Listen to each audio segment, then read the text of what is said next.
Hello बच्चों, मैं प्रिया राठौर आपके लिए क्लास 12th के लिए बायोलॉजी का जो हमारी एग्जाम की तैयारी चल रही है उसके अंदर हम चैप्टर नंबर 6 जो कि बहुत इम्पॉर्टेंट है उसके इम्पॉर्टेंट क्वेश्चंस करके आए हैं। और ये चैप्टर जो है आपको पता है कितना इम्पॉर्टेंट है, क्योंकि जो हमने एक मिक्स वाले इम्पॉर्टेंट क्वेश्चन किए हैं उनमें भी इनकी भरमार है। तो चैप्टर नंबर 5th और 6th तो वैसे ही बहुत इंपॉर्टेंट है। तो आज हम उसके ऐसे क्वेश्चंस को देखने वाले हैं जो बहुत बार आए हुए हैं और आने के चांसेस उनके बढ़ते ही जाते हैं, जिसमें आज हम कुछ क्वेश्चंस करने वाले हैं। तो देखते हैं क्या क्या क्वेश्चन है। सबसे पहले कुछ ऑब्जेक्टिव भी देख लेंगे और फिर हम लॉन्ग की तरफ चलेंगे। ज्यादा लॉन्ग और शॉर्ट को मैंने मिक्स किया है क्योंकि ऑब्जेक्टिव हम जनरली एमसीक्यूज के अंदर करते आ रहे हैं और इसीलिए उस पर ज्यादा ध्यान नहीं देके वहां पे हम इंपॉर्टेंट क्वेश्चन ही कर रहे हैं। तो पहला है कि अमीनो अम्ल टीआरएनए के किस भाग से जुड़ा रहता है।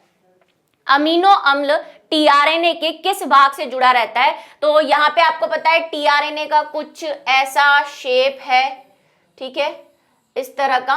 और यहाँ पे हमारा जो एमआरएनए है वो आता है इस जगह mRNA, ठीक है। यहाँ पे एमआरएनए का जो कोडोन है उसको पहचानता है और यहाँ पे जो है ये यहाँ पे आके जुड़ता है, जिसको हम प्रतिजन यानी कि एंटी कोडोन सिरा भी कहते हैं।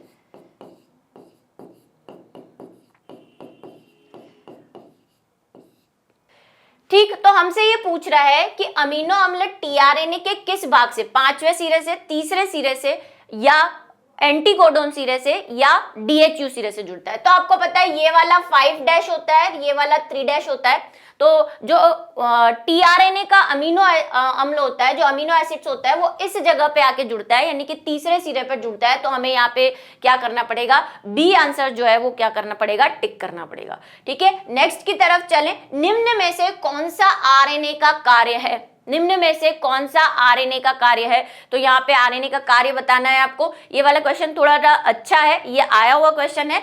यह डीएनए से पॉलीपेप्टाइड का संश्लेषण करता है, राइबोसोम तक आनुवंशिक सूचना का वाहक है, यह राइबोसोम तक अमीनो अम्ल का वाहक है, यह राइबोसोम का संरचनात्मक घटक है। अगर हम बात करें एमआरएनए की, तो एमआरएनए क्या क्या कार्य करता है। तो हम कहेंगे कि एमआरएनए डीएनए से पॉलीपेप्टाइड श्रृंखला भी संश्लेषण करता है, राइबोसोम तक आनुवंशिक सूचना का वाहक भी है, यह राइबोसोम तक अमीनो अम्ल का वाहक भी है और यह राइबोसोम का संरचनात्मक घटक भी है। राइबोसोम बनाने में भी एमआरएनए का जो है योगदान होता है। अमीनो अम्ल को भी ये क्या करता है, जो एमआरएनए है वो कोड करने, अभी हमने देखा टीआरएनए एमआरएनए पर ही आकर जुड़ेगा, अमीनो अम्ल को कोड करेगा, आनुवंशिक सूचनाओं का भी वाहक करेगा भाई ये, राइबोसोम तक, राइबोसोम पे ले जाएगा, राइबोसोम इससे अटैच होंगे और जीन जो भी है उससे रिलेटेड प्रोटीन बनेगी और पॉलीपेप्टाइड श्रृंखला तो बना ही रहा है। डीएनए से पॉलीपेप्टाइड श्रृंखला बनना, जिसको हम अनुलेखन कहते हैं, वो तो कर ही रहा है। तो डी वाला ऑप्शन हमारे पास क्या रहेगा, यहाँ पे करेक्ट रहेगा, ठीक है। ये सारे कार्य थोड़े से अजीब से लग रहे होंगे आपको, लेकिन ये सारे कार्य एमआरएनए के हैं, ठीक है। चलिए नेक्स्ट पे चले।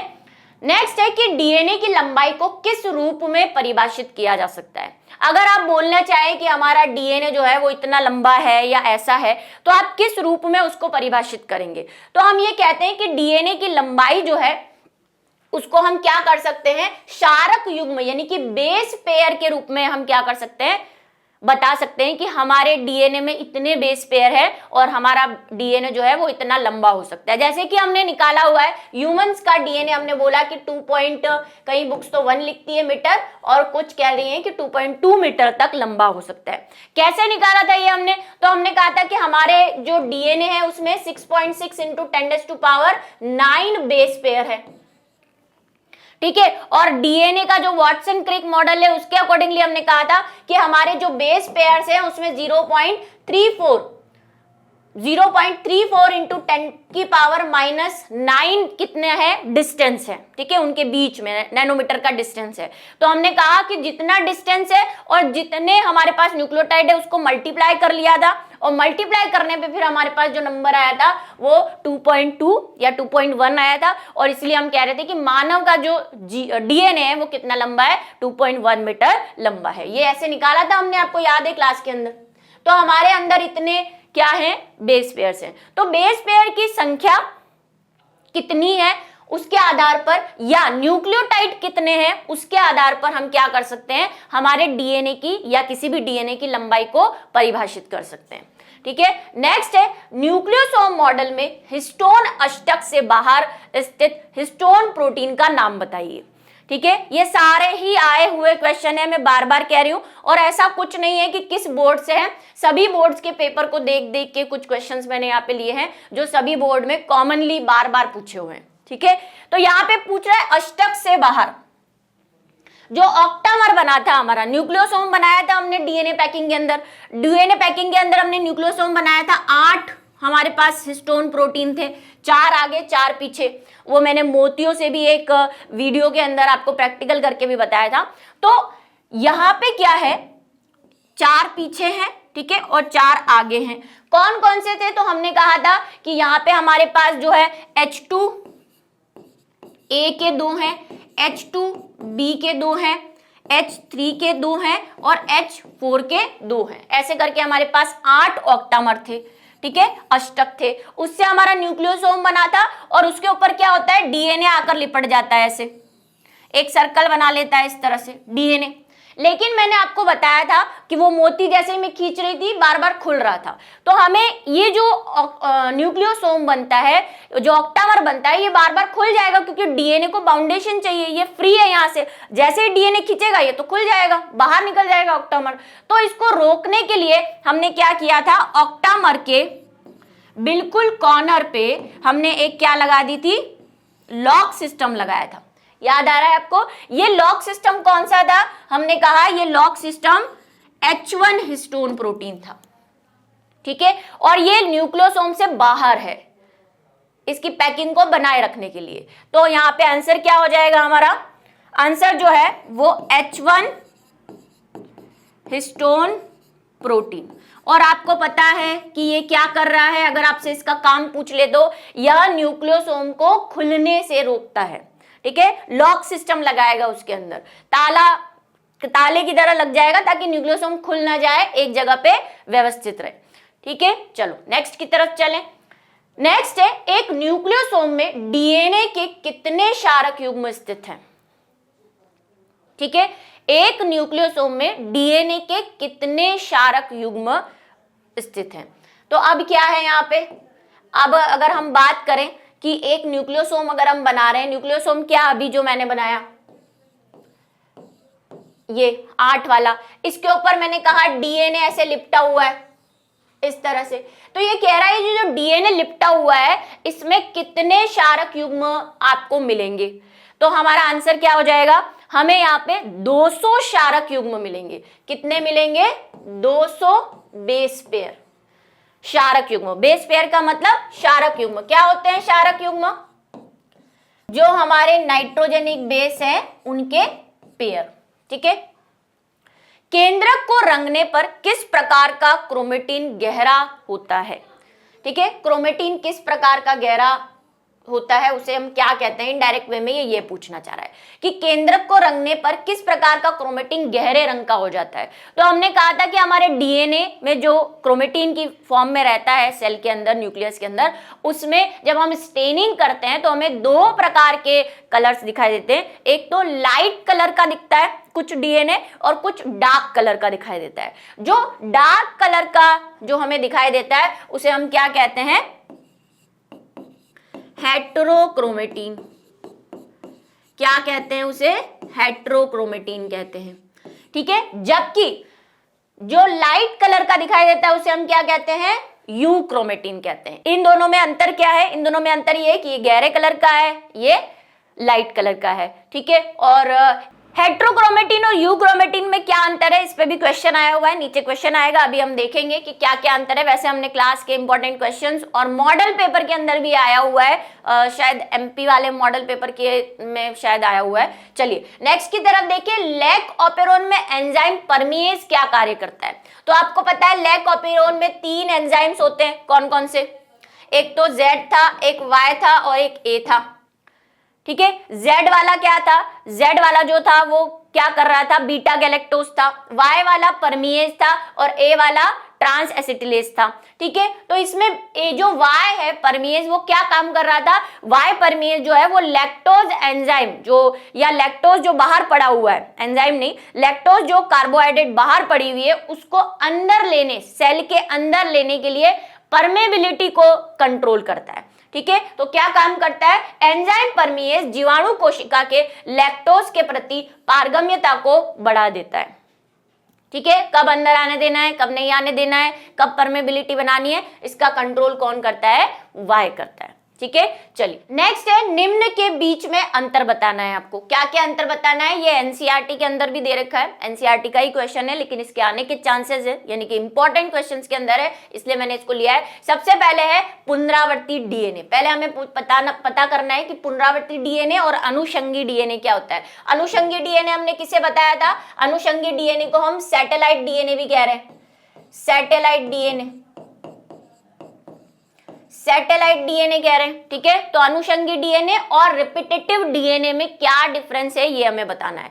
तो डीएनए सबसे पहले हम पुनरावर्ती डीएनए की बात करेंगे। पुनरावर्ती नाम ही बता रहा है इसका, रिपीटेटिव डीएनए, ऐसा डीएनए जिसमें कोई सीक्वेंस यानी कि कोई क्षारक युग्म बार बार रिपीट होता रहता है, उसे हम क्या कह रहे हैं, पुनरावृत्ति कह रहे हैं। डीएनए अनुक्रम में कुछ ऐसे खंड होते हैं जिनकी पुनरावृत्ति बार बार होती है, और ये खंड क्या होंगे, ये खंड है उनके अनुक्रम।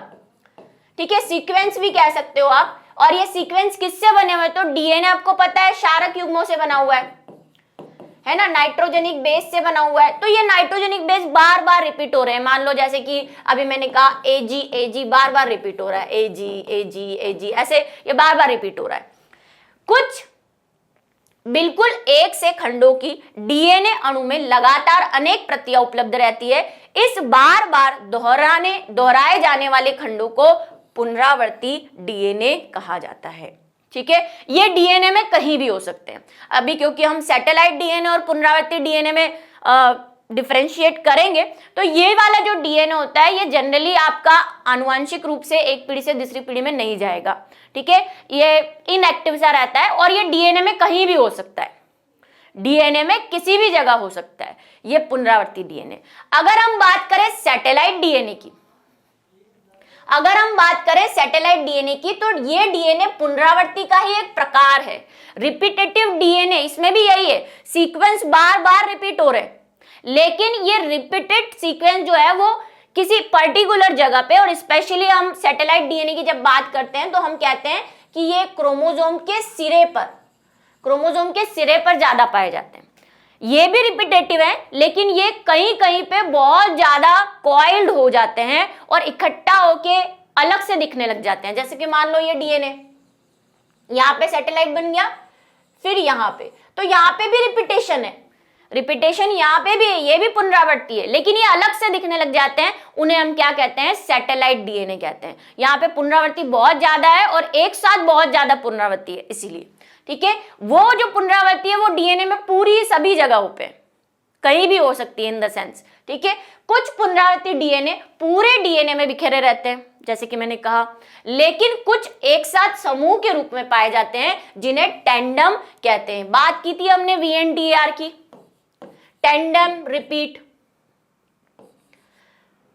ठीक है, variable number of tandem repeat, इसकी बात की थी, डीएनए फिंगरप्रिंटिंग में भी हम काम में ले रहे हैं। तो इन्हीं टेंडम रिपीट को सैटेलाइट डीएनए कहते हैं, कहा जाता है। पुनरावर्ती डीएनए का प्रत्येक समूह सैटेलाइट कहा जाता है। एक खंड की पुनरावृत्ति की संख्या इन अनुक्रमों में प्रदर्शित भिन्नता प्रदर्शित करती है। ठीक है, क्या होता है, ये सैटेलाइट डीएनए ये भी पुनरावृत्ति है, लेकिन कई जगहों पे ये बहुत ज्यादा इकट्ठे हो जाते हैं और उसे हम क्या कह रहे हैं, टेंडम रिपीट कह रहे हैं। मतलब बार बार रिपीट हो रहा है कोई सीक्वेंस। जैसे अभी मैंने एक एग्जांपल लिया, एक और ले लो भाई, टीसी है, जैसे टीजी है, TG TG TG TG repeat हुए जा रहा है, तो इसको हम सैटेलाइट डीएनए कह देंगे। इन्हीं टेंडम रिपीट को, क्योंकि ये किसी पर्टिकुलर जगह पे है, समूह बना लिया इन्होंने।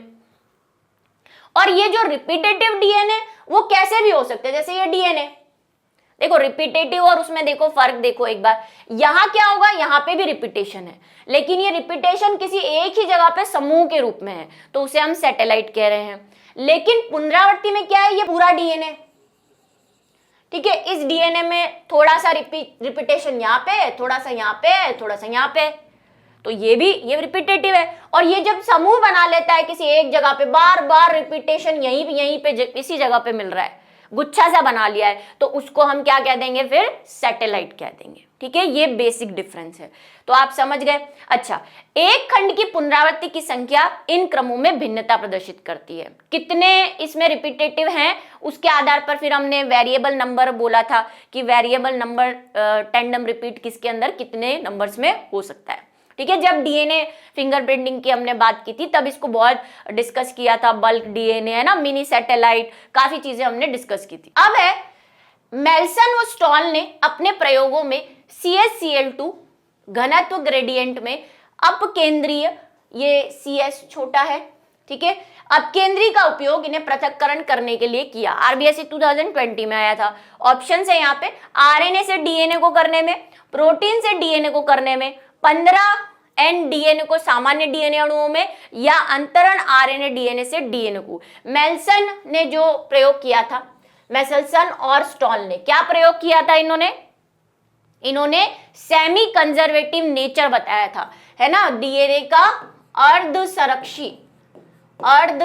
संरक्षी प्रतिकृतिकरण बताया था कि हर बार डीएनए जब भी डीएनए जो है वो अपनी प्रतिकृति बनाता है तो उसमें आधा डीएनए पुराना होता है, आधा नया, जिसे हमें क्या कहा था, सेमी कंजर्वेशन। ठीक है, सेमी कंजर्वेशन होता है। तो सेमी कंजर्वेशन जो है उसमें मेल्सन ने CH-Cl2, मैंने आपको बताया था CH-Cl2 के अंदर उन्होंने डीएनए डाल के फिर उसका सेडिमेंटेशन करवाया था। तो वो क्यों करवाया था, क्या करने के लिए, उन्होंने यहाँ पे जो ऑप्शन है उसके हिसाब से करना है। वैसे तो 14 भी था, नाइट्रोजन 14, नाइट्रोजन 15, दो प्रकार के उन्होंने क्या लिए थे, रेडियो एक्टिव लिए थे, लेकिन ऑप्शन में हमें 15 वाला दे रखा है। 15 नाइट्रोजन डीएनए को सामान्य डीएनए अणुओं से अलग करने के लिए उन्होंने क्या किया था, इस विधि का उपयोग किया था। ठीक है, नाइट्रोजन 15 ऐसे भी लिखा हो सकता है और नाइट्रोजन 15 ऐसे भी लिखा हुआ आ सकता है। हमने जनरली बुक के अंदर ऐसे लिखा हुआ है, लेकिन ये ऑप्शन में ऐसे लिखा हुआ आया था, आपको कंफ्यूज करने के लिए लिखा हुआ आया होगा। सी वाला ऑप्शन हमारे पास करेक्ट रहेगा। ठीक है, सी। नेक्स्ट की तरफ चलें।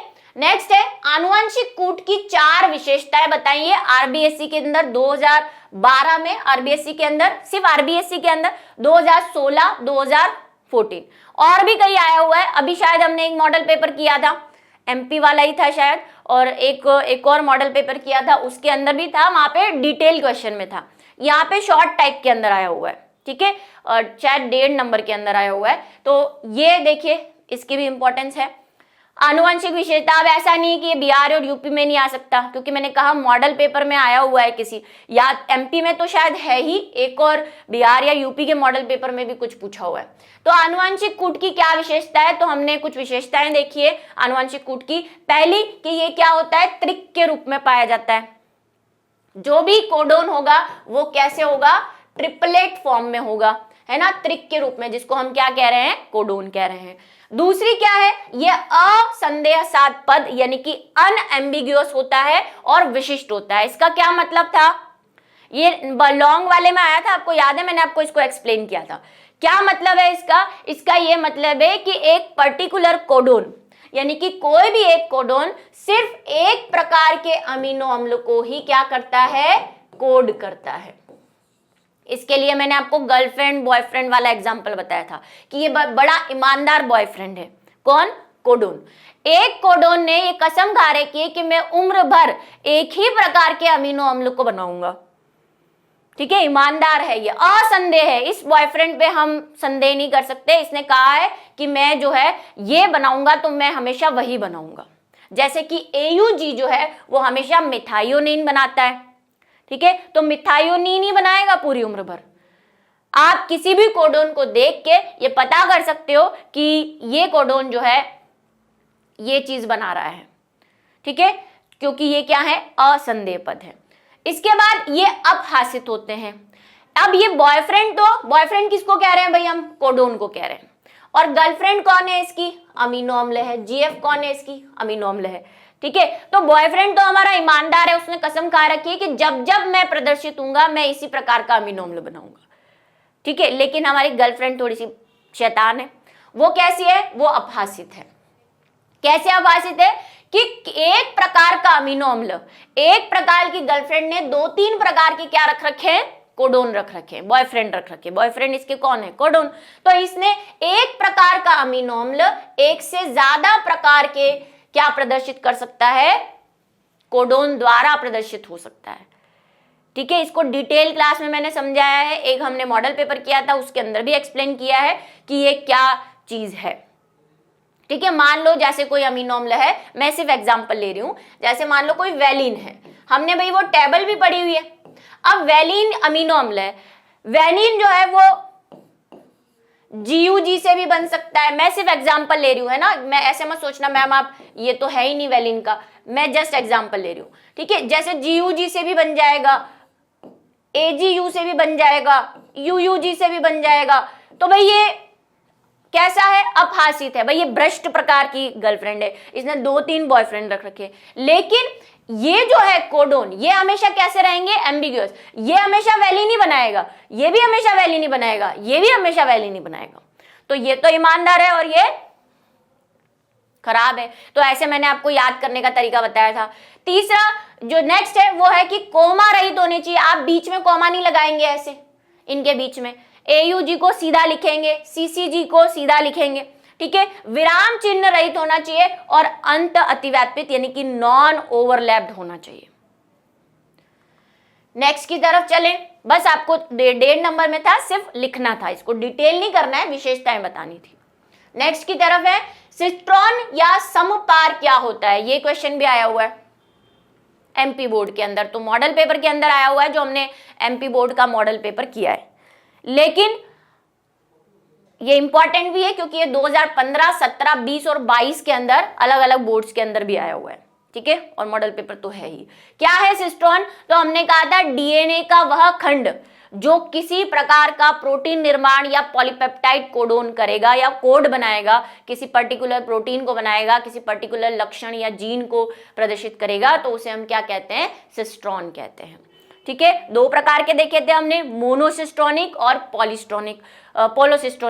मोनोसिस्टोनिक कौन है? मोनोसिस्टोनिक यूकैरियोट्स होते हैं, जबकि पॉलीसिस्टोनिक कौन होते हैं? प्रोकैरियोट होते हैं। ये बात भी आपको ध्यान रखनी है। आ जाओ, ये रही इसकी डेफिनेशन। सिस्ट्रॉन DNA का वह खंड है जो एक पॉलीपेप्टाइड के संश्लेषण से संबंधित आनुवंशिक सूचनाओं का धारण करता है। MP के मॉडल पेपर में जब मैंने परिभाषा लिखवाई थी, थोड़ी सी अलग लिखवाई थी, वही मैं आपको कहना चाहती हूँ कि मीनिंग समझ में आना चाहिए। अब आपको जो आपकी लैंग्वेज में इजी लगता है बस मीनिंग निकलना चाहिए, ये उससे अलग है ना। जो परिभाषा मैंने वहां पे लिखवाई थी सिस्ट्रॉन की, उससे अलग हो सकती है या होगी मुझे लग रहा है, क्योंकि वो मैंने अपने शब्दों में लिखी थी, ये फिर अपने शब्दों में लिखी है। तो जब हम अलग अलग बार लिखते हैं तो हमारी जरूरी नहीं है कि सेम जो है शब्द हो। तो ये वाला सिस्ट्रॉन जो है वो क्या है? परिभाषा हो गई। क्या है ये? पॉलीपेप्टाइड श्रृंखला को बना रहा होता है, उसे हम क्या कहते हैं? सिस्ट्रॉन कहते हैं। इसके साथ ही मैंने आपको म्यूटॉन, रैकॉन, इंट्रॉन और एक्सॉन की भी परिभाषाएं बताई है, वो भी उतनी ही इंपॉर्टेंट है, उनमें से कुछ भी पूछा जा सकता है, जिसको हमने इंपॉर्टेंट क्वेश्चंस में भी किया है, ठीक है। आनुवंशिक कूट शायद MP में यही पूछा था, सिस्ट्रॉन और म्यूटॉन में ही शायद कोई फर्क पूछा था, है ना। आनुवंशिक कूट असंदिग्ध होता है, देखो वही विशेषता आ रही है। अब देखो एक स्टेटमेंट दे दिया था और 2017 के अंदर एक विशेषता का और पूछा कि असंदिग्धता क्या है। तो असंदिग्धता क्या है? वही ईमानदार बॉयफ्रेंड, कि हमेशा एक प्रकार का कोडोन एक ही प्रकार के अमीनो अम्ल को क्या करेगा? कोड करेगा। लेकिन अमीनो अम्ल जो कि इसकी गर्लफ्रेंड है वो कैसी है?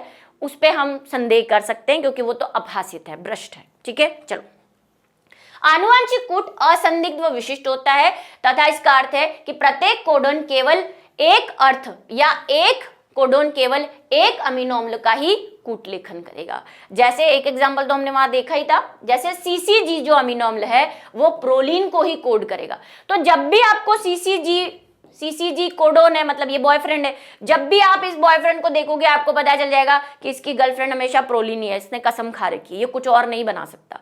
लेकिन प्रोलिन ने अपने कितने कोडोन रख रखे हैं साइड में, ये हमें पता नहीं है, क्योंकि ये कैसी है, अपहासित है। अमीनो अम्ल अपहासित होते हैं, ठीक है, जो इसकी नेक्स्ट विशेषता भी है।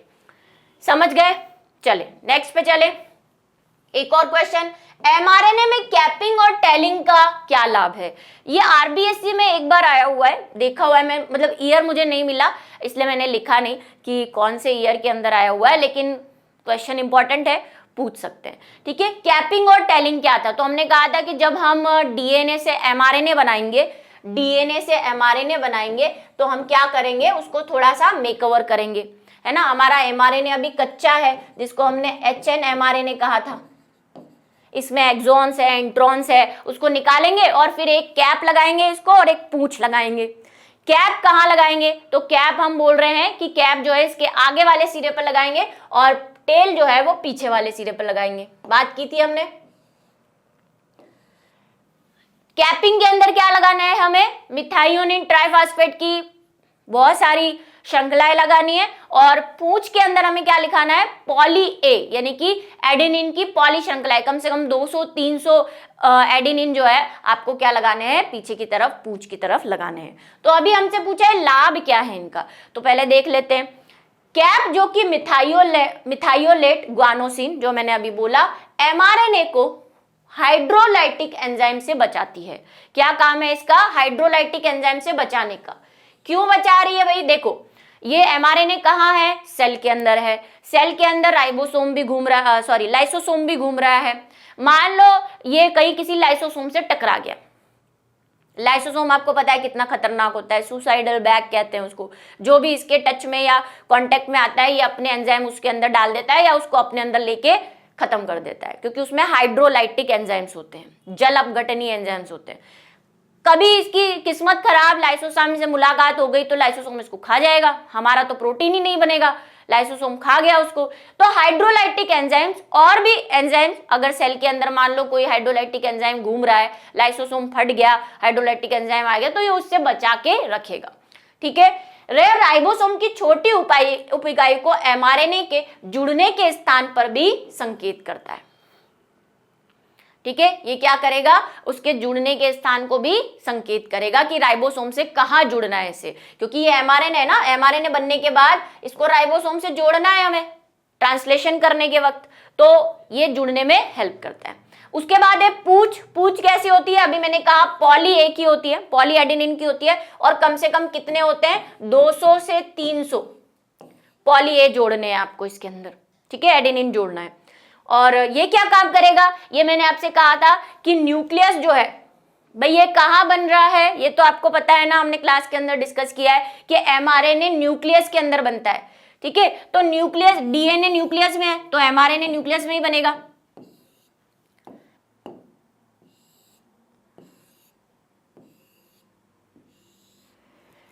ठीक, ये एमआरएनए है, एमआरएनए अंदर बन रहा हुआ है, ये न्यूक्लियस है। न्यूक्लियस में आपको पता है छेद होते हैं, ये तो पता है ना, न्यूक्लियस के अंदर छोटे छोटे पोर होते हैं 300 एंगस्ट्रम के, तो ये न्यूक्लियस के अंदर पोर है। लेकिन ये पोर जो है ये एमआरएनए को निकलने नहीं देते, इसको गेट पास चाहिए बाहर निकलने के लिए। ये गेट पास कौन बनाएगा? तो भाई न्यूक्लियस राइबोसोम से बाहर निकलने के लिए, राइबोसोम से इस एमआरएनए को बाहर निकालना है तो पहले एमआरएनए को गेट पास देना पड़ता है, और वो गेट पास क्या है? इसमें पॉली ए की श्रृंखला जोड़ना, टेल बनाना, इसकी टेलिंग करना, ठीक है। जब तक इसको टेल नहीं मिलेगी ये बाहर नहीं निकल पाता है, तो इस होल में से बाहर निकलने के लिए ये मदद करती है टेल। एमआरएनए का अपघटन रोकती है, वही एक तो इसको पचने से बचाएगी जैसे हाइड्रोलाइटिक एंजाइम से, दूसरा क्या करेगी? यह एमआरएनए को केंद्रक से बाहर निकलने में मदद करती है, ठीक है। ये बात हमें अभी तो मैंने बताई है, पता होनी चाहिए। एमआरएनए केंद्रक के अंदर बनता है, यानी कि ट्रांसक्रिप्शन जो है वो केंद्रक के अंदर होता है, अनुलेखन, जबकि अनुवादन ट्रांसलेशन वो कहाँ होगा? कोशिका द्रव्य के अंदर होगा, ये एमआरएनए बाहर निकलेगा। और यही एक फर्क है प्रोकैरियोट और यूकैरियोट में भी, ठीक है। वो क्वेश्चन भी मैंने आज लिया हुआ है कि प्रोकैरियोट और यूकैरियोट में क्या फर्क है, क्योंकि एक बार आया हुआ है प्रोकैरियोट में अनुलेखन को समझाइए। आ जाओ, यूक्रोमेटिन, जैसा कि मैंने कहा था क्वेश्चन है भाई यूक्रोमेटिन और हेट्रोक्रोमेटिन में क्या अंतर है, 2011, 12, 15, 18, ठीक है, आया हुआ क्वेश्चन है और मॉडल पेपर में भी है। मॉडल पेपर की तो खैर हम बात ही नहीं कर रहे, सब कर लिए हमने, ठीक है, चारों मॉडल पेपर हमने कर लिए हैं। हमने राजस्थान का कर लिया, हमने बिहार का कर लिया, हमने यूपी का कर लिया, हमने एमपी का कर लिया। तो चलिए आ जाओ, अब झारखंड वाले बच्चों का मैं जरूर सोच रही हूँ, पर मैं देख रही हूँ हमारे पास झारखंड वाले बच्चे हैं या नहीं है, देख रहे हैं या नहीं देख रहे हैं वो मेरी क्लासेस, नहीं तो फिर झारखंड का भी एक मॉडल पेपर करवाए। वैसे ज़्यादा कुछ उसमें ऑब्जेक्टिव वगैरह है नहीं, लॉन्ग और शॉर्ट टाइप के आंसर्स हैं। अगर आप झारखंड बोर्ड से हैं और आप मेरा वीडियो देख रहे हैं तो प्लीज़ मुझे कमेंट करिए कि क्या मैं झारखंड बोर्ड का मॉडल पेपर करवाऊँ, ठीक है, कमेंट कर सकते हैं आप वीडियो के नीचे कमेंट सेक्शन के अंदर। अब है यूक्रोमेटिन और हेट्रोक्रोमेटिन में अंदर। तो पहले तो हमने बता दिया कि यूक्रोमेटिन को जब हम क्या करते हैं, स्टेन करते हैं, तो ये हल्के रंग का दिखाई देता है, जबकि हेट्रोक्रोमेटिन जो होता है वो गहरे कलर का दिखाई देता है। क्लास में भी हमने पढ़ा है, एक डायग्राम भी देखा था हमने। ये गहरे रंग का क्यों दिखाई देता है, क्योंकि यहाँ पे डीएनए की कॉइलिंग ज्यादा है ना, ये रीजन बताया था ना मैं, यहाँ पे खुला खुला डीएनए और अचानक ऐसे कॉइलिंग बहुत ज्यादा हो जाती है ऐसे ऐसे ऐसे, तो फिर वो हेट्रोक्रोमेटिन बना लेता है, क्योंकि जितना ज्यादा डीएनए होगा स्टेनिंग उतनी ही डार्क दिखेगी। अनुलेखन की दृष्टि से ये सक्रिय होता है, मतलब कि जब हम ट्रांसक्रिप्शन करेंगे, एमआरएनए बनाएंगे इस डीएनए से, तो ये ज्यादा एक्टिव है, जबकि ये क्या है, ये असक्रिय, क्योंकि इसकी कॉइलिंग बहुत ज्यादा है। ऐसे याद करने के हिसाब से हम याद कर सकते हैं कि बहुत उलझा हुआ सा है, कौन इसका खोलेगा, एमआरएनए बनाएगा, ठीक है, बहुत दिक्कत हो जाएगी। ऐसे आप याद कर सकते हो कि हेट्रोक्रोमेटिन गहरा है। गहरा क्यों है, क्योंकि कॉइलिंग ज्यादा है। कॉइलिंग ज्यादा है तो इसको खोलने में हमें बहुत दिक्कत आएगी, तो हम एमआरएनए ज्यादा कोशिश नहीं करेंगे इसका एमआरएनए बनाने की, ठीक है। इसकी पैकिंग कैसी है, विरल है, मैंने अभी कहा लूज पैकिंग है यूक्रोमेटिन की, जबकि इसकी कैसी है, सघन है हेट्रोक्रोमेटिन की, इसीलिए डार्क नजर आ रहा है। पुनरावर्ती डीएनए अनुपस्थित या कम होते हैं, इसमें रिपीटेटिव डीएनए नहीं मिलेंगे आपको, जबकि यहाँ पे रिपीटेटिव डीएनए समृद्ध होगा, बहुत सारे रिपीटेटिव डीएनए है यहाँ पे, अभी पढ़ के आए ना रिपीटेटिव डीएनए पिछले क्वेश्चन में, इससे पहले वाले। बार काय अनुपस्थित होती है। बार काय क्या होती है, बार बॉडी पहले भी मैंने समझाया है कि महिलाओं के अंदर एक्स क्रोमोसोम होता है, उसमें एक बार बॉडी होती है जो पहचान होती है कि ये फीमेल है, ठीक है। तो इनमें यूक्रोमेटिन वाले एरिया के अंदर बार बॉडी हमें नहीं मिलती, जबकि महिलाओं में बार काय बनता है। जो एक्स क्रोमोसोम है उसमें जो बार बॉडी बनती है, जो मैंने अभी कहा फीमेल्स के अंदर होती है, ये बनाने का ठेका किसको दे रखा है हमने, किसको जिम्मेदारी दे रखी है, हेट्रोक्रोमेटिन को, ठीक है। तो ये कुछ अंतर है, इंपॉर्टेंट क्वेश्चन है, आ सकते हैं। देखो फिर से मैं कह रही हूं, आज जो हम क्वेश्चन देख रहे हैं उनके आने के चांसेस बहुत ज्यादा हैं, वरना तो पूरा चैप्टर पढ़ा है। मैंने पहले ही कह दिया चैप्टर बहुत इंपॉर्टेंट है, हर मतलब इस चैप्टर का कोई ऐसा टॉपिक नहीं है जिसपे कोई क्वेश्चन नहीं आया है, कुछ नहीं बचा हुआ है इतने सालों में, चाहे 1 नंबर का ही क्वेश्चन क्यों ना हो, आया जरूर है हर टॉपिक से। तो चैप्टर तो बहुत इंपॉर्टेंट है, लेकिन हमें इंपॉर्टेंट करने, तो हम उस हिसाब से हमारे आपको अपने आप को जो है सेटिस्फाई कर रहे हैं कि इंपॉर्टेंट क्वेश्चंस कर लिए। 2011 और 21 के अंदर आया हुआ है, ठीक है। आरएनए और टीआरएनए में अंतर बताना है, और कुछ क्वेश्चंस तो ऐसे हैं जो एनसीईआरटी में भी है ये क्वेश्चंस, ठीक है। लक्षण यहाँ पे हमने लिख दिए हैं, और यहाँ पे हमने एमआरएनए लिख दिया है, यहाँ पे हमने टीआरएनए लिख दिया है। जो डिटेल क्लास थी उसमें मैंने टीआरएनए, एमआरएनए और जो हमारा आरआरएनए है उसमें डिफरेंस भी बताया है, और उसको हमने डिटेल क्लास के अंदर अच्छे से पढ़ा है। शायद इंपॉर्टेंट क्वेश्चन जब हमने किए हैं तब हमने ये किया था इस चैप्टर के, चैप्टर नंबर 6 के। तो आप चाहें तो डिटेल क्लास में जाके तीनों में अंतर भी देख सकते हैं, ठीक है। Detail class learn and share पर है, चैप्टर नंबर 6 की लास्ट वाला लेक्चर होगा इसका, इंपॉर्टेंट क्वेश्चंस वाला शायद, मेरे हिसाब से। चलिए आ जाओ, उसमें भी मैंने करवाया है ये। अब बात कर लेते हैं कि कुल आरएनए का प्रतिशत कितना है। तो आपको पता है कि सबसे कम जो हमारे पास आरएनए है वो कौन सा है, एमआरएनए है। सबसे ज्यादा आरएनए कौन सा है हमारे पास, सबसे ज्यादा आरएनए हमारे पास कौन सा है, आरआरएनए है। राइबोसोमल आरएनए सबसे ज्यादा होता है, ठीक है, 70 से 80% बोल रहे हैं हम। उससे कम कौन होता है? टीआरएनए होता है। और फिर उससे कम कौन सा होता है? एमआरएनए होता है। ठीक है, तो ये 5% है, ये 15% है। ये सब हमने क्लास के अंदर किया है। अणु की लंबाई सबसे लंबा, ठीक है, सबसे लंबा है ये सबसे छोटा है। उसके बाद कार्य कौन क्या करता है? एमआरएनए क्या काम कर रहा है? आपको पता है ट्रांसक्रिप्शन का काम कर रहा है, डीएनए से पॉलीपेप्टाइड बनाने का। डीएनए से आनुवंशिक सूचना ग्रहण करता है और मैसेंजर का काम करता है, इसीलिए तो इसको मैसेंजर आरएनए कहते हैं, संदेशवाहक आरएनए। ठीक है, ये क्या करता है? ये आपको पता है कोशिका द्रव्य से स्विमिंग कर करके अमीनो एसिड्स को लेकर आता है और टीआरएनए जो है वो उसको एमआरएनए पे जोड़ने का काम करता है। अमीनो अम्लों को कोशिका द्रव्य से प्रोटीन संश्लेषण स्तर यानी राइबोसोम तक लाना अर्थात स्थानांतरण करता है। ठीक है, ढूंढ के लाता है, इसीलिए इसको स्थानांतरण भी कहते हैं। जो आपकी एनसीईआरटी है उसमें स्थानांतरण के नाम से भी इसको दे रखा है। ठीक है, नेक्स्ट है अणु का आकार। रेखित, सॉल्यूबल आरएनए भी कहते हैं इसको, घुलनशील आरएनए भी कहते हैं इसको, रेखित आरएनए। एक बार किसी बच्चे ने मुझसे डाउट पूछा था कि मैम एक क्वेश्चन पूछा हुआ है कि ऐसा कौन सा आरएनए है जो कोशिका द्रव्य में घुली हुई अवस्था में पाया जाता है? वो टीआरएनए है, इसलिए इसको सॉल्यूबल आरएनए भी बोलते हैं। ये भी एक क्वेश्चन आया हुआ है किसी बोर्ड के अंदर। ठीक है, अणु का आकार इसमें रेखीय होता है, सीधा सीधा है बेचारा हमारा एमआरएनए तो ऐसा। ठीक है, ये कैसा है? इसका शेप आपको पता है ना, अभी बनाया भी था थोड़ी देर पहले। क्लोवर शेप है, जो साइंटिस्ट थे उन्होंने कहा था कि ये क्लोवर की लीफ के जैसा दिखता है, इसीलिए इसे क्लोवर शेप आरएनए भी कहते हैं। ये बात ध्यान रखनी है आपको। क्लोवर लीफ त्रिविमीय संरचना या एल आकार का हो सकता है। एल आकार तो आपने नहीं देख पढ़ा है एनसीईआरटी के अंदर, क्लोवर शेप जरूर पढ़ा है। जीवन काल कितना है इसका? यह बहुत छोटा, कुछ मिनट से कुछ घंटों तक अनुवादन के बाद अपघटित हो जाता है। जब तक ट्रांसक्रिप्शन हुआ इसका तब तक रहेगा। एमआरएनए से जब जीन प्रोटीन बनेंगे तब तो ये अपघटित हो जाएगा। इसका काम तो बस प्रोटीन बनाने तक का है, उसके बाद ये खत्म। इधर क्या है? लंबा, अनुवादन में बार बार उपयोग में आता है। यही तो ढूंढ के ला रहा है, टीआरएनए ढूंढ के अटैच करेगा, फिर वो टीआरएनए हट जाएगा, फिर दूसरा टीआरएनए आएगा, तो काफी लंबे समय तक ये क्या रहेगा? इसका जीवन काल रहेगा। क्षारक युग अनुक्रम कितने हैं इसके अनुक्रम त्रिक कोडोन बनाते हैं, 3-3 के कोडोन में मिलते हैं एमआरएनए पे। ठीक है, यहाँ पे क्या है? इस पर एंटी कोडोन पाया जाता है। ये एमआरएनए से जुड़ेगा, अभी जस्ट मैंने बात की थी यहां से, इस एरिया से एंटी कोडोन जुड़ता है। ठीक, आ जाओ अब नेक्स्ट हमें अंतर जो पूछा है वो पूछा हुआ है टेम्पलेट रज्जु की और कोडिंग रज्जु में क्या अंतर है।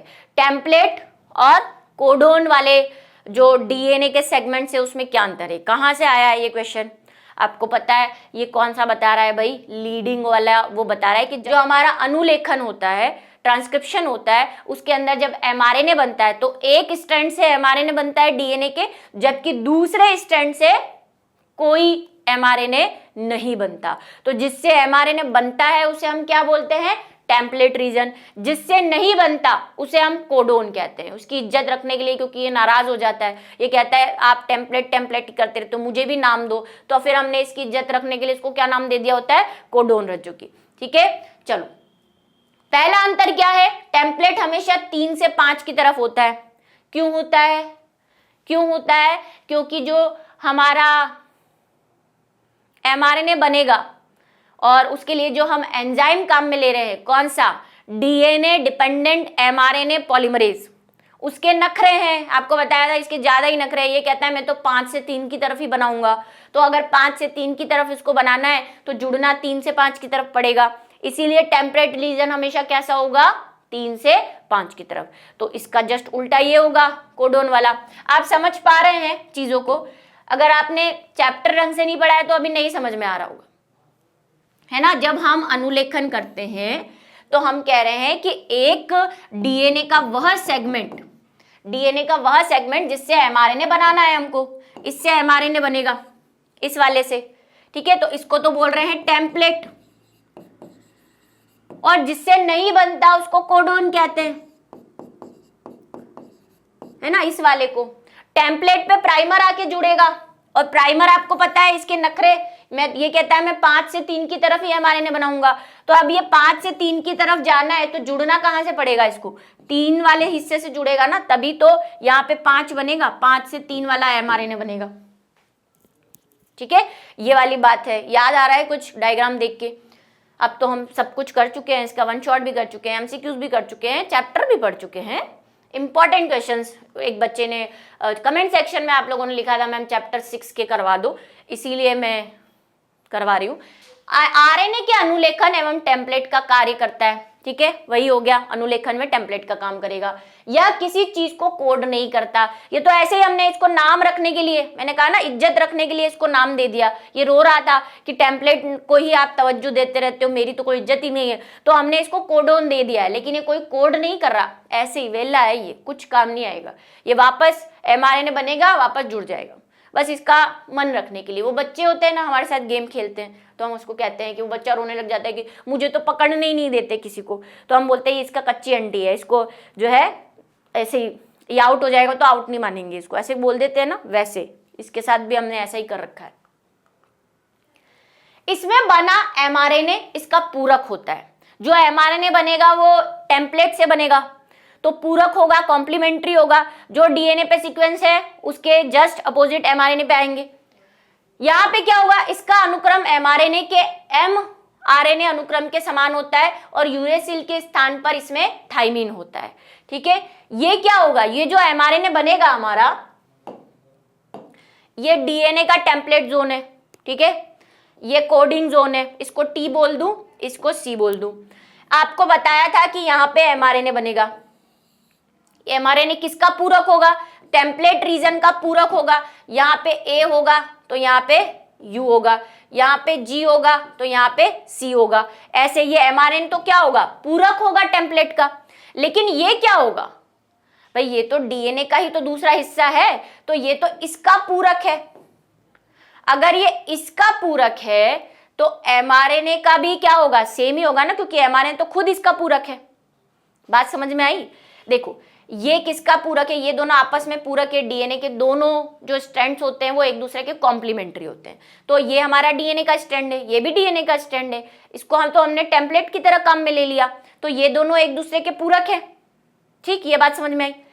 अब हमने कहा कि इसी से एमआरएनए बन रहा है, तो एमआरएनए इसका पूरक हो गया, एमआरएनए भी किसका पूरक है, इसी से बन रहा है ना, इसका पूरक है। देखो ए से यू बनेगा, जी से सी बनेगा, ठीक है, यू क्यों बनाया, क्योंकि ये एमआरएनए है, टी तो आएगा ही नहीं ना यहाँ पे, तो ये भी इसका पूरक हो गया। एमआरएनए भी इसका पूरक है और ये भी इसका पूरक है, तो ये दोनों आपस में फिर सेम सेम हो गए ना। तो यही तो कह रहा है कि ये समान है, ये दोनों समान है, क्योंकि यहाँ पे भी क्या है, देखो यहाँ पे टी है क्योंकि ये डीएनए का हिस्सा था, यहाँ पे सी है। आगे और बताती हूँ, यहाँ पे मान लो सी है तो यहाँ पे जी होगा, इस पे भी जी होना चाहिए क्योंकि इसका पूरक है। तो देखो दोनों सेम है ना, एमआरएनए और कोडोन, बस फर्क कितना है, यूरेसिल और थाइमिन का। तो यही हमने लिखा है कि यूरेसिल के स्थान पे थाइमिन होगा, बाकी ये दोनों सेम ही रहेंगे। जिन्होंने अच्छे से क्लास देखी है उनको तो मैंने अभी एक्सप्लेन नहीं किया होगा, उससे पहले भी पता होगा, ठीक है, फिर भी मैंने एक्सप्लेन कर दिया कि क्यों ऐसा है। संदर्भ बिंदु, इसको पूरा देखना आप बना के, इसको बनाओ फिर इसको बनाओ, फिर देखना दोनों में पूरकता आएगी। ठीक है, संदर्भ बिंदु यानी कि रेफरेंस इससे संबंधित नहीं होता, इसमें कोई रेफरेंस पॉइंट नहीं है। ठीक है, प्राइमर जुड़ा, प्रमोटर जुड़ा और काम शुरू। अनुलेखन इकाई से संबंधित सभी संदर्भ बिंदु जैसे प्रमोटर, टर्मिनेटर को लेकर परिभाषित है। आपको बताया ना, फिर हमने एक तो इसको नाम दिया, इज्जत दी, उसके बाद हमने कहा कि चल तेरी इज्जत रखने के लिए जो प्रमोटर हम जोड़ेंगे उसका नाम तेरे नाम पे रखेंगे। ऐसा बोला था ना कि कोडोन के 5' सिरे से, कोडोन के 3' सिरे से कौन जुड़ता है, प्रमोटर जुड़ता है, और कोडोन के 5' सिरे से समापन जुड़ता है ना, ये बात करी थी हमने। तो प्रमोटर, टर्मिनेटर सब इसके नाम पे परिभाषित किए हुए हैं, कोडोन के नाम पे, इसको इज्जत देने के लिए, नाराज ना हो जाए ये इसलिए। ठीक है, याद आया? तो ये कुछ अंतर है हमारे पास। ठीक है, फिर है उसके बाद लीडिंग और लैगिंग स्ट्रैंड, ये किससे रिलेटेड है, डीएनए प्रतिकृति से, डीएनए प्रतिकृति से। ठीक। लीडिंग और लैगिंग स्ट्रैंड में क्या अंतर है? डीएनए में हमने कहा था कि जब डीएनए का रेप्लिकेशन होता है वो सेमी कंजर्वेटिव होता है, ये हमें पता है, ठीक है। किसने बताया था? ये मेल्सन और स्टॉल ने जो प्रयोग किया था उसके आधार पर हमने प्रूफ किया हुआ है। फिर हमने कहा जब डीएनए की प्रतिकृति होती है तो ऐसे खुलता है फोक की तरह डीएनए, एक पे तो जो जुड़ता है वो कैसे, वही हमारा जो नखरे उसके हैं वो 5' से 3' की तरफ, एक तो ऐसे चलता है और एक ऐसे बनता है डीएनए की प्रतिकृति। तो जो दूसरा वाला स्ट्रैंड होता है वो हमने कहा था कि वो ऐसा पूरा नहीं बनता, वो टुकड़ों टुकड़ों में बनता है, ऐसे टुकड़ों टुकड़ों में बनता है। उसी को हम क्या बोल रहे थे? लैगिंग स्ट्रैंड कह रहे थे। और ये जो टुकड़े बन रहे थे उनको क्या कह रहे थे? Okazaki segment. क्या है ओकाजाकी सेगमेंट? डीएनए प्रतिकरण के समय दूसरे वाले जो टेम्पलेट है, दूसरे वाले टेम्पलेट पे डीएनए खंड, नए डीएनए खंड टुकड़ों में बनते हैं। इन टुकड़ों को ओकाजाकी सेगमेंट कहते हैं, ठीक है। असतत रूप से बनते हैं, एक शब्द दिया हुआ है एनसीईआरटी के अंदर, असतत रूप से बनते हैं। तो आ जाओ, सबसे पहले लीडिंग, जहां पे अच्छा वाला काम होगा, बिल्कुल परफेक्ट डीएनए बनेगा, यहाँ पे टुकड़ों टुकड़ों में बनेगा, उसी को हम लैगिंग कह रहे हैं। यह रज्जु की बिना किसी अंतराल के सतत रूप से बनता है, कंटिन्यूटी में बन रहा है ये वाला ऊपर वाला, ठीक है। यहाँ पे क्या छोटे छोटे टुकड़े, देखो लिखा हुआ है ओकाजाकी सेगमेंट्स बन रहे हैं इधर, ओकाजाकी ने बताया था इसलिए उनके नाम पे दिए हुए हैं। इसका निर्माण पैतृक डीएनए अणु में 3 से 5 की तरफ होता है, ठीक है, बिल्कुल, क्योंकि इसको 3 से 5 की तरफ होगा, क्योंकि बनाना इसको 5 से 3 की तरफ है, नखरे इसके। इसका निर्माण पैतृक डीएनए में 5 से 3 की तरफ होगा, दूसरा वाला अपोजिट डायरेक्शन में काम कर रहा है, ऐसे चल रहा है, ठीक है। तो ये कैसे चलेगा? ये 5 से 3 की तरफ चलेगा, दोनों एक दूसरे के अपोजिट चल रहे होते हैं ना रेप्लिकेशन में। इसको डीएनए लाइगेज की आवश्यकता नहीं होती, क्योंकि पूरा एक सिंगल डीएनए बना हुआ है। यहाँ पे टुकड़ों में बनते हैं, ये टुकड़े वापस जुड़ेंगे तब पूरा डीएनए बनेगा। तो यहाँ पे भाई लाइगेज की जरूरत पड़ेगी ओकाजाकी सेगमेंट्स को जोड़ने के लिए। ये ओकाजाकी सेगमेंट पे भी क्वेश्चन आया हुआ है, इसको हल्के में मत ले। मैंने कहा ना इस चैप्टर पे क्वेश्चन आया हुआ है, ओकाजाकी सेगमेंट्स क्या होते हैं, या डीएनए प्रतिकरण में असतत खंड किसे कहते हैं। तो वो असतत खंड यही है ओकाजाकी सेगमेंट, क्योंकि ये असतत है, कंटिन्यूटी नहीं है इनके अंदर, ठीक है। इसका संश्लेषण 5 से 3 की तरफ हो रहा है, इसका वही 5 से 3 की दिशा में नहीं होता, लेकिन पूरे रज्जु की 3 से 5 की तरफ होते हैं। केवल आरएनए प्राइमर आवश्यक होता है, इसको शुरू करने के लिए आरएनए प्राइमर की जरूरत है, लेकिन यहाँ पे प्रत्येक खंड के लिए अलग अलग प्राइमर, एक बार प्राइमर लग गया यहाँ पे तो वो duck duck duck duck duck duck duck duck DNA बना लेगा। इधर क्या हो रहा है? टुकड़ों में बन रहा है, प्राइमर आता है फिर छोटा सा टुकड़ा बनाता है, फिर रुक जाता है काम, फिर प्राइमर वहां से हट के जाता है दूसरी जगह, फिर छोटा सा टुकड़ा बनाता है, फिर प्राइमर हट के दूसरी जगह जाता है। तो टुकड़े टुकड़ों में काम होता है और अलग अलग प्राइमर की आवश्यकता होती है। वहां पे तो एक चालू हुआ, पूरा डीएनए मशीन की तरह बन गया, है ना, स्टिच लगता है ना मशीन के, सारा डीएनए चालू, ठीक है। मेन ये अंतर है, ये भी उतना ही इंपॉर्टेंट है बच्चों। ये क्वेश्चन एक बार आया हुआ है कहीं ना कहीं, तो मैंने देखा है, ईयर मुझे याद नहीं है, लेकिन इसके आने के चांसेस अच्छे हैं। और कहाँ आने के चांसेस है? एक तो आपके जो यूपी और बिहार वाले बच्चे हैं और आरबीएससी वाले बच्चे, इनमें आने के चांसेस मुझे थोड़े से ज्यादा लग रहे हैं इसके। आ जाओ, अब है प्रोकैरियोट और यूकैरियोट में अनुलेखन कहाँ होता है? ईयर देख लो इसके, 11, 14, 15, 19, 22 और जैसा कि मैं हमेशा कहती हूँ 23 भी हो सकता है, ठीक है। आ जाओ, प्रोकैरियोटिक अनुलेखन और यूकैरियोटिक अनुलेखन में क्या अंतर है? ये भी हमने क्लास के अंदर किया है ना। जब हमने अनुलेखन किया था उसके बाद मैंने डिफरेंस बताया था कि प्रोकैरियोट और यूकैरियोट में ये अंतर है, वो लिखो। और एक जगह आया हुआ भी है, याद नहीं है मुझे कहाँ आया है, मॉडल पेपर के अंदर। प्रोकैरियोटिक अनुलेखन, तीनों प्रकार के आरएनए के निर्माण में केवल एक प्रकार का आरएनए पॉलीमरेज काम में आता है ना। इसके पास, बेचारे के पास गरीबी है, इसके पास एक प्रकार का आरएनए ही सारा काम कर लेगा। यहाँ पे क्या है, हमारे पास आरएनए की भरमार है। यूकैरियोट में हम आ रहे हैं ना, प्रोकैरियोट में तो बैक्टीरिया आ रहे हैं। अच्छा, इसी क्वेश्चन को ऐसे पूछ ले, बैक्टीरिया और मानव या किसी अन्य जीव में, यूकैरियोटिक जीव के अंदर अनुलेखन में क्या फर्क है, ऐसे पूछ ले। यहाँ पे क्या है, बहुत प्रकार के आरएनए हमारे पास, एमआरएनए भी काम में लेंगे, आरआरएनए भी काम में लेंगे, टीआरएनए भी काम में लेंगे, तो आरएनए के भरमार है हमारे पास, ठीक है। और आरएनए पॉलीमरेज तो होते ही हैं अलग अलग प्रकार के, है ना, RNA polymerase 1, RNA polymerase 2, RNA polymerase 3। अनुलेखन में हम कौन सा वाला आरएनए पॉलीमरेज काम में लेते हैं, नंबर 2, जो क्या बनाएगा, एमआरएनए बनाएगा। ये भी क्लास के अंदर हमने देखा है। चलो, केंद्रक कला की अनुपस्थिति में अनुलेखन कोशिका द्रव्य में होता है। मैंने आपसे क्या कहा था कि प्रोकैरियोट में तो केंद्रक है ही नहीं, तो हमारे यहाँ तो अनुलेखन की प्रक्रिया कहाँ हो रही है, जस्ट अभी इससे पहले वाले क्वेश्चन में वो केंद्रक की बात की मैंने, कि एमआरएनए केंद्रक में बन रहा है, यहाँ पे तो केंद्रक है ही नहीं, तो कहाँ बनेगा, कोशिका द्रव्य में ही बनेगा। यहाँ पे क्या हो रहा है, अनुलेखन केंद्रक के अंदर होगा, एमआरएनए न्यूक्लियस के अंदर बनता है। अब न्यूक्लियस के अंदर बनेगा तो इसको बाहर भी आना पड़ेगा, इसका तो खुला खाता है, एमआरएनए बना, वहीं से नेक्स्ट स्टेज, कौन सी नेक्स्ट स्टेज, अनुलेखन के बाद क्या होता है, अनुलेखन के बाद क्या होता है, अनुवादन, यानी कि ट्रांसलेशन चालू हो जाता है। बिल्कुल बढ़िया, ठीक है। यहाँ पे क्या होगा भाई, अनुलेखन इकाई पॉलीसिस्टोनिक होती है, ये बात भी मैंने अभी थोड़ी देर पहले बताई थी, ठीक है, कि प्रोकैरियोट कैसे होते हैं, पॉलीसिस्टोनिक होते हैं, जबकि यूकैरियोट कैसे होते हैं, मोनोसिस्टोनिक होते हैं। एक एमआरएनए से एक ही प्रकार का प्रोटीन बनता है, यहाँ पे एमआरएनए के अलग अलग खंडों से अलग अलग प्रकार के प्रोटीन बन सकते हैं। ये बात भी हमने सब देखा है हमने क्लास के अंदर, बस अब उसको कैसे लिखना है, कैसे अरेंज करना है, कैसे क्या क्वेश्चन आता है और क्या हमें देना है आंसर में, ये चीजें देखनी है बस अब, ठीक है।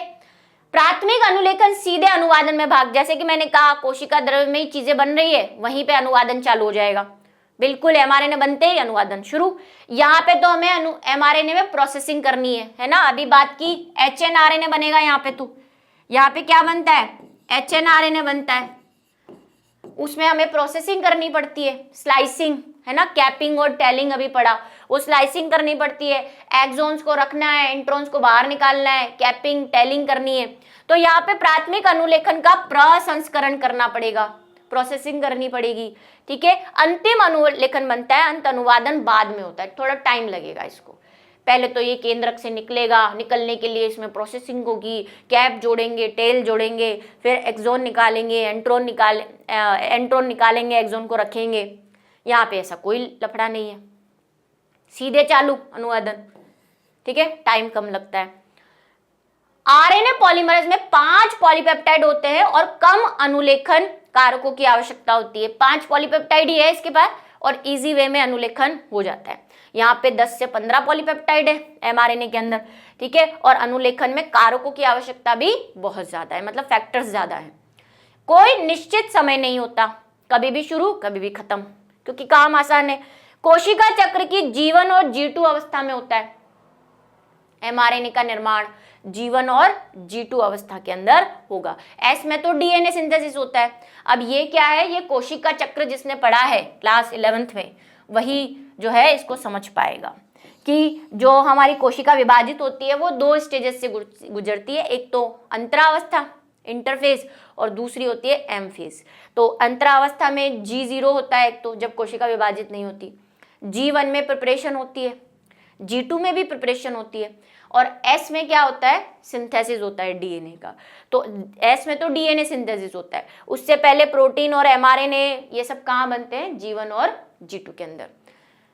G1 फिर S फिर G2 और फिर विभाजन, ठीक है, ऐसे चलता है चक्र।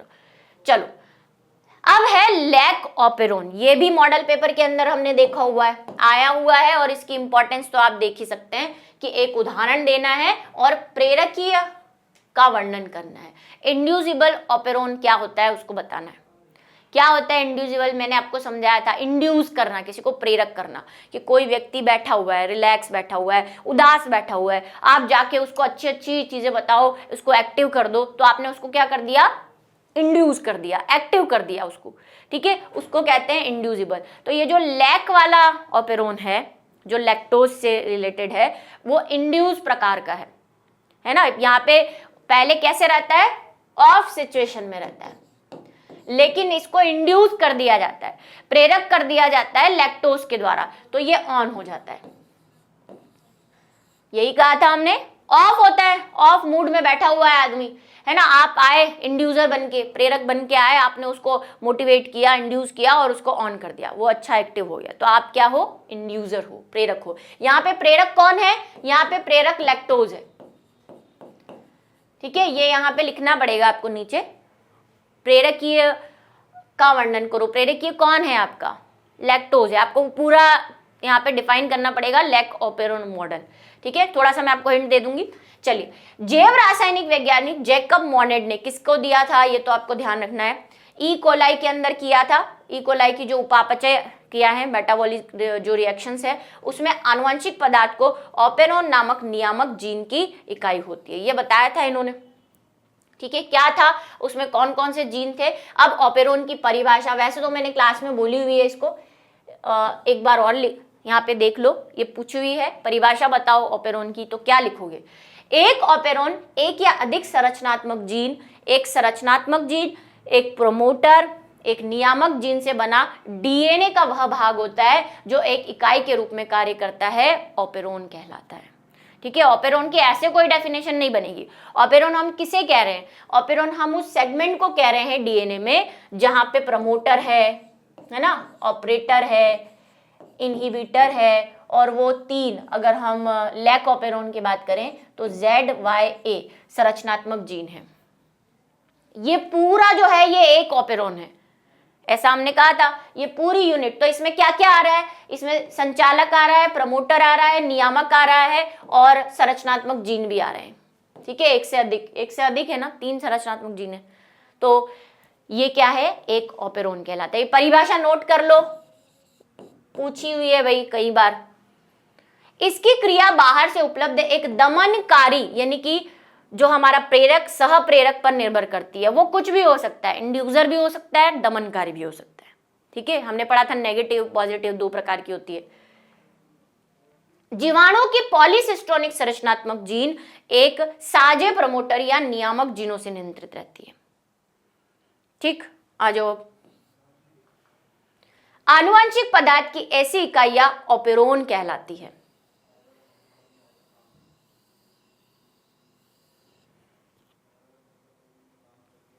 क्या कहलाती है ये, ऑपेरोन, जो क्या कर रही है, किसी ना किसी पॉलीसिस्टोनिक डीएनए से कोई प्रोटीन या चीज बना रही है, यही ऑपेरोन है। ये रही ऑपेरोन की परिभाषा।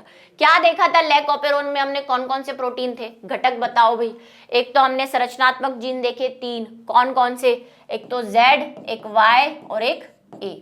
क्या क्या नाम थे, Z जो था वो क्या था, बीटा गैलेक्टोज, लिख लो कहीं, नहीं तो आपके पास नोट्स में तो लिखा हुआ ही है। Y परमीएज, जिस पे क्वेश्चन भी आया हुआ है आगे, और A क्या है, ट्रांस एसिटिलीज। Z लैक्टोज को डाइजेस्ट कर रहा था, ठीक है। Y क्या कर रहा था, लैक्टोज की परमेबिलिटी को बढ़ा रहा था, और A का काम अभी हमें पता ही नहीं है, ढूंढ रहे हैं हम, ठीक है, सच में नहीं पता है हमें। दूसरा है एक ऑपेरोन क्षेत्र, ठीक है, ऑपेरोन है O वाला, फिर प्रमोटर है और एक नियामक है हमारे पास, रेगुलेटर, जिसको I से भी हम डिनोट कर रहे हैं, ठीक है। थोड़ा सा मैं आपको हिंट दे देती हूँ, फिर आप लिखेंगे। कुछ ऐसा बनाया था हमने कहा था कि हमारा जो लैक ऑपेरोन मॉडल है वो जनरली क्या होता है, ऑफ कंडीशन में होता है। कब ऑफ कंडीशन में होता है, जब उसको बाहर से ग्लूकोज मिल रहा होता है। जब ग्लूकोज मिल रहा होता है तो ग्लूकोज को डाइजेस्ट करने की जरूरत नहीं होती, तो ये ऑफ कंडीशन में रहता है। तब ऐसी सिचुएशन में क्या होता है, जो इसका P है ऑपरेटर, यहाँ पे इनहिबिटर, यहाँ पे फिर प्रमोटर, यहाँ पे ऑपरेटर, और फिर वो Z, Y और A। क्या होता है कि जो इनहिबिटर है, जब बाहर ग्लूकोज होता है, जब बाहर ग्लूकोज होता है तो इसको जरूरत नहीं होती भाई, हमें तो ये काम कब चाहिए, इनका जो काम है ZYA का, वो तो लैक्टोज को डाइजेस्ट करने का है। अभी बाहर लैक्टोज है ही नहीं, तो इसकी जरूरत नहीं है, ऑफ कंडीशन में रहेगा, ठीक है, ऑफ कंडीशन में रहेगा। अब ऑफ कंडीशन बनती कैसे है, बाहर ग्लूकोज नहीं होता, तो ये I वाला जो हमारा नियामक जीन है,